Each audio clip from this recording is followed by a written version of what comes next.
So hey guys, welcome back to another video. I hope आप सबकी preparation अच्छी चल रही होगी। आप में से कुछ लोगों का सिलेक्शन हो भी गया होगा 2025 के बैच में। कुछ लोग होंगे जो अभी भी अपने स्ट्रगलिंग फेज में होंगे और आई होप आप सबका 2026 वाले बैच में हो जाए। सो इस वीडियो में बेसिकली बात करेंगे लाइफ आफ्टर जॉब की। तो ये जो फेज था ना, आई मीन है, वो थोड़ा डिफरेंट है क्योंकि मैं कभी भी घर से अलग नहीं रही हूँ and this was the very first time जो मैं घर से अलग रहने वाली हूँ, वो भी एक रूरल पोस्टिंग है। बेसिकली सिटी है बट सिटी से थोड़ा एक 3-4 किलोमीटर की दूरी पे है। उसके बाद घर से इतना दूर है कि अगर 4-5 दिन की छुट्टी नहीं हुई तो घर जाने का तो कोई मतलब ही नहीं बनता है। 800 साढ़े 800 किलोमीटर दूर है। मतलब ये भी नहीं है कि अगर सैटरडे संडे की छुट्टी है तो घर हो करके आ जाए, क्योंकि जाने आने में जितना खर्चा हो जाएगा उस हिसाब से वहां रह नहीं पाएंगे, क्योंकि जाने में ही 13, 14, 15, 16 घंटे लग जाएंगे। उसके बाद कभी मैं घर से अलग नहीं रही हूँ। मैंने एक बारी लाइब्रेरी ज्वाइन करने की कोशिश की थी। मैं एक दिन में ही वापस आ गई थी और मैंने बोला था कि मैं लाइब्रेरी नहीं जाऊँगी। उसके बाद कॉलेज जब मैं जाती थी तो मैं 2 घंटे ट्रैवल करके जाती थी, 2 घंटे ट्रैवल करके वापस आती थी। बट मैंने पीजी, हॉस्टल कुछ भी नहीं लिया क्योंकि मेरे को घर पे रहना था। बट दिस टाइम मतलब मैं पहले एक्सपेक्ट कर रही थी कि मेरा शायद जो पोस्टिंग होगा वो पास में होगा, क्योंकि क्लर्क था। तो क्लर्क की जो पोस्टिंग होती है वो ज़्यादा से ज़्यादा कितना ही दूर दे देते हैं। पर किस्मत की बात भी होती है। इस बारी मेरा सिलेक्शन हुआ तो लगता है शायद किस्मत खराब हो गई और जो पोस्टिंग है वो इतनी दूर दे दी गई। तो पोस्टिंग इतनी दूर दे दी, उसके बाद घर आने जाने का कोई वो भी नहीं है कि घर आ जा पाओ। अभी 4-5 दिन की छुट्टी पड़े उसके बाद ही जा सकते हैं। प्लस मेरी ज्वाइनिंग के जस्ट बाद से ही मेरे को पढ़ना भी शुरू करना था क्योंकि मेरे आरबीआई के एग्जाम होने थे। तो जो मेरा लाइफ आफ्टर जॉब वाला फेज है ना, वो थोड़ा ज़्यादा ही कॉम्प्लिकेटेड हो गया So था। before moving ahead, let me tell you about this website Quizzover, because ये Quizzover वेबसाइट आपको काफ़ी ज़्यादा हेल्प करेगी whether you are preparing for SSC, bank exams और एनी अदर एग्ज़ाम। तो सबसे पहले अपने एग्ज़ाम सेलेक्ट कर लो, क्विज़ेस वगैरह दो। जो मेन फीचर है ना वो यहाँ पे एनालिसिस वाला पार्ट है। यहाँ पे जब आप जाओगे तो हर क्वेश्चन में आप सेलेक्ट करके ये सेलेक्ट कर सकते हो कि आपने उसमें ब्लाइंड गेस किया था, आपके कॉन्सेप्ट वीक थे, आपके फंडामेंटल वीक्स थे, आपने कोई कैलकुलेशन एरर कर दिया, सिली मिस्टेक कर दिया। ये सेलेक्ट करने के बाद आप जब सारे क्वेश्चंस पे एनालाइज कर लोगे कि आपने किस क्वेश्चन में किस तरह की गलती की है, तो आपको एक पूरा का पूरा परफॉर्मेंस जो रिज़ल्ट है वो आपको मिल जाएगा और आप इजीली चेक कर सकते हो कि आपने कहाँ पे इम्प्रूव करना है। आप में से किसी को क्विज़ेस देने होंगे तो आप यहाँ से दे सकते हो, फ्री है ये अभी। और अगर आप चाहो तो मेरा कूपन कोड यूज़ कर सकते हो, कोमल S10, तो आपको एक्स्ट्रा डिस्काउंट मिल जाएगा। और आप चाहो तो अपना भी कूपन कोड बना सकते हो और रेफ़र करके अर्न कर सकते हो। था कि सुबह से लेकर के शाम तक ब्रांच में काम करो, और अभी नए-नए हैं तो और ज़्यादा ही टाइम लगता है चीज़ें सीखने में। अब जैसे पुराने हो गए तो हमको पता है कि क्या चीज़ कैसे से कैसे करनी है, तो तुरंत-तुरंत कर दिया। बट नए-नए हैं तो ये पूछना है, वो पूछना है, ऐसे करना है, वैसे करना है, ये सब में लग जाता है टाइम। ब्रांच से आने के बाद में थोड़ा रेस्ट करो, घर शिफ्ट हो रहा है, रूम सेट करना है, चीज़ें जमा करनी है, कभी ये कम पड़ रहा है, कभी वो कम पड़ रहा है, वो सब चीज़ें लेने जाओ। उसके बाद फिर आरबीआई का भी पढ़ना है। तो बहुत ज़्यादा हेक्टिक हो गई थी लाइफ। और एक चीज़ प्लस पॉइंट मेरे पास ये था कि मेरी जो मम्मी थी वो मेरे साथ उस टाइम पे थी, तो थोड़ा बहुत मैनेज हो पा रहा था, क्योंकि मेरे को उतना ज़्यादा वर्कलोड नहीं मिल रहा था कि घर भी शिफ्ट करना है, अकेले करना है सब कुछ। वो थी तो मेरे से थोड़ा बहुत चीज़ें हो गया था मैनेज। वो चली गई। उसके बाद जो मेन जो फेज़ होता है वो शुरू हुआ कि खाना खुद बनाना है, सब्ज़ी खुद लानी है, कपड़े खुद धोने हैं, घर का काम खुद करना है। ब्रांच से आओ तो रूम पे कोई नहीं मिलेगा, ब्रांच जाओ तो रूम पे कोई नहीं है। बेसिकली जो लाइफ आफ्टर जॉब वाला फेज़ है ना, वो तब तक ही लगता है कि बहुत कूल होगा, बहुत अच्छा होगा, जब तक जॉब मिलती नहीं है। एक बारी जॉब मिल जाती है ना तो लिटरली में you will miss your old days. मेरी जब जॉब नहीं लगी थी तो आई वाज़ लाइक कि मेरी जॉब लग जाएगी, मैं दूर चली जाऊँगी, जिसको मेरे से प्रॉब्लम हो रही है ना, अब मैं दूर चली जाऊँगी तो फिर उन लोग को पता चलेगा। बट अब जब दूर लग गई है ना, तो मुझे ही पता चल रहा है। और ये भी है कि you can't express yourself to your family कि तुम्हें कैसा फ़ील हो रहा है, नहीं हो रहा है।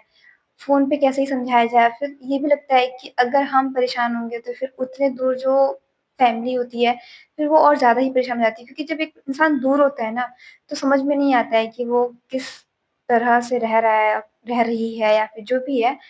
तो लगता है कि उनको क्यों परेशान करना, अकेले रहना। इवन मेरे को तो मैं जब मेरी मम्मी चली गई थी तो 3-4 दिन मैं सो नहीं पाई थी, ठीक है?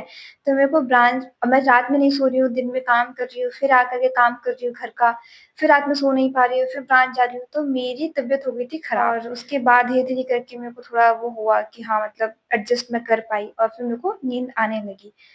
तो बहुत सारी चीज़ें होती हैं, मतलब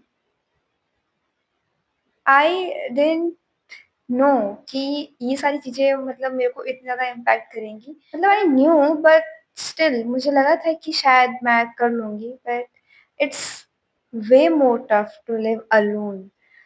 जब तुम्हारे पास जब तुम्हें गुस्सा घर पे क्या होता है कि जब तुमको गुस्सा आ रहा है तो you can shout on anyone like कि मम्मी यार ऐसे मत करो, वैसे मत करो, मैं बहुत परेशान हूँ, या फिर you feel कि someone is there for you even if you are not talking with them, even if you are not sharing with them, but still you feel कि there is someone for you.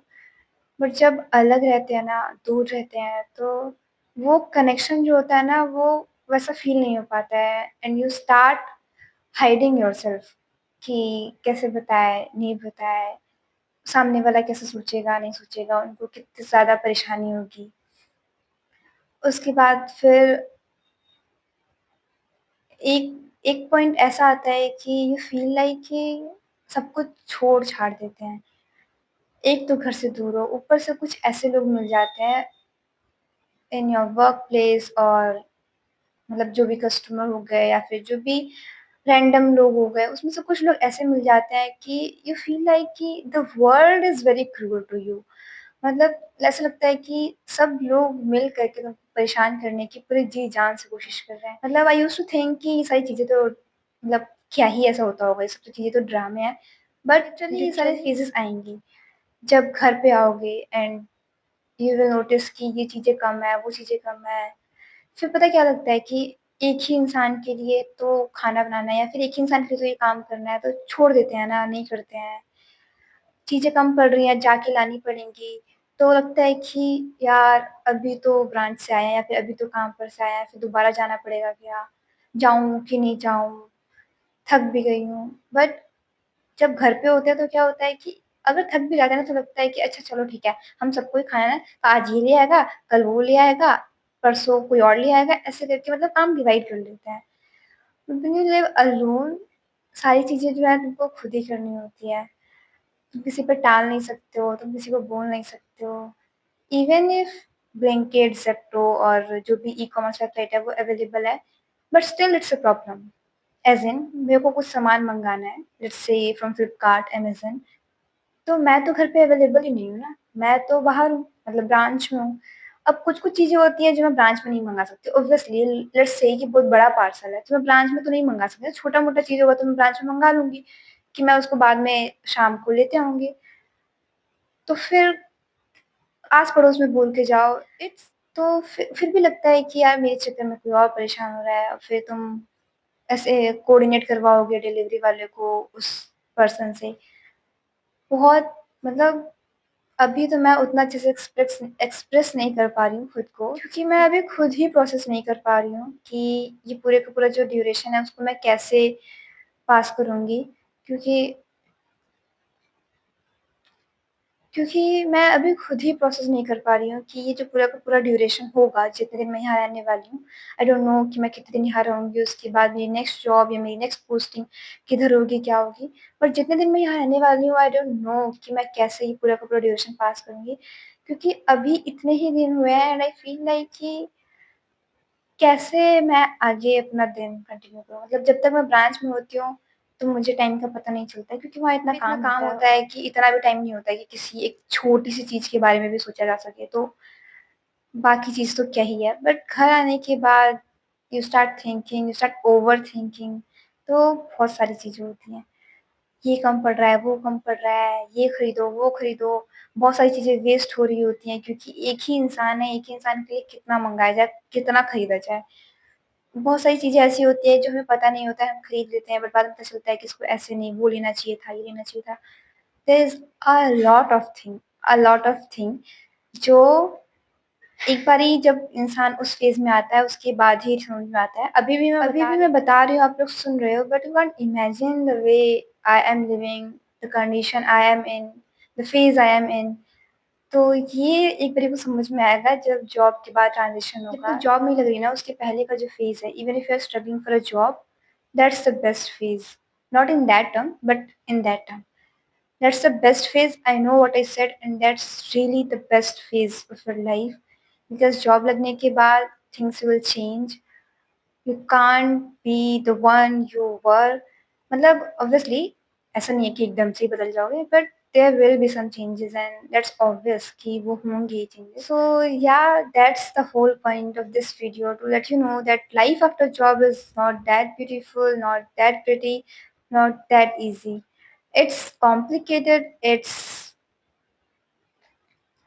so yeah, that's it for today's video. Hope you liked it. If you liked it, please do subscribe.